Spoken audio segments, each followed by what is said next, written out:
I hear a lot of beginners complain about their delayed onset muscle soreness, DOMS, and often they recommend each other to take non-steroidal anti-inflammatory drugs like ibuprofen and Voltaren and things like that.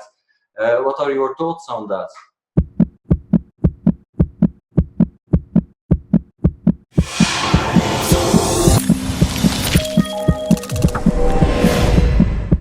Yeah. Those drugs have been shown pretty conclusively to interfere with muscle growth because the inflammatory processes are probably not necessary for muscle growth, but helpful to muscle growth. So you're just not going to grow as much. It's kind of like you trained, you have all this pain, and now you're taking ibuprofen to cancel out some of the gains. That doesn't make a whole lot of sense. So I wouldn't get in the habit of that. What I would do is see if there's no good reason that beginners should be getting any more soreness than advanced individuals. I'm going to repeat that because a lot of people are going to think that's crazy. There's no good reason that beginners should be getting more sore than advanced individuals. People are going to say, how the hell is that possible?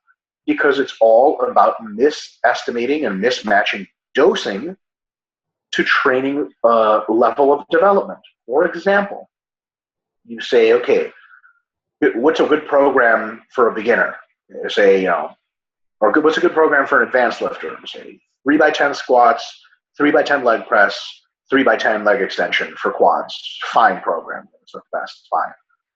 So, okay, what's a good program for a beginner? And they'll say the same thing, but with less weight. Get the fuck out of here.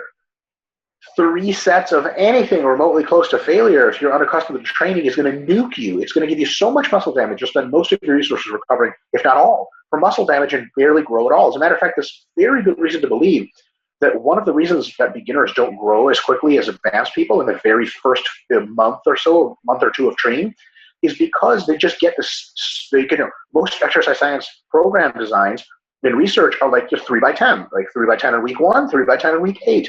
3x10 in week 1 is the end of the world. 3x10 in week 8 is a fine training stimulus that's right in the middle of where you can recover from.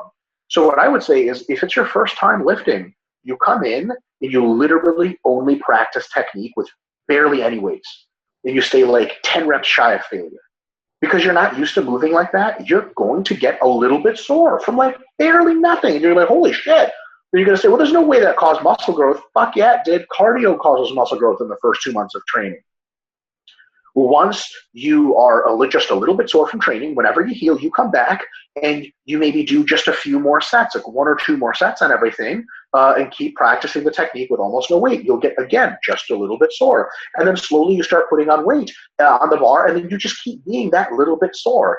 I think maybe with the exception of the last week of training before deloading, you should probably be intermediately sore your entire training career. Because if you're not sore at all, that's probably okay, but you maybe will train a little harder and probably get a little more out of it. Like, and I mean even sore, like just not even DOMS, but like the day later. You know, like if you train your biceps the day later, they're kind of like, ooh, I feel it. Like if you can't even say that, you're probably not training hard enough, right?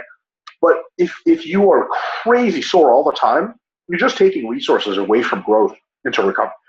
So beginners have a solution that's the fucking greatest solution in the world that's not ibuprofen. Don't train as much, and you'll get all the benefits. You'll get more benefits. So there's my views on that.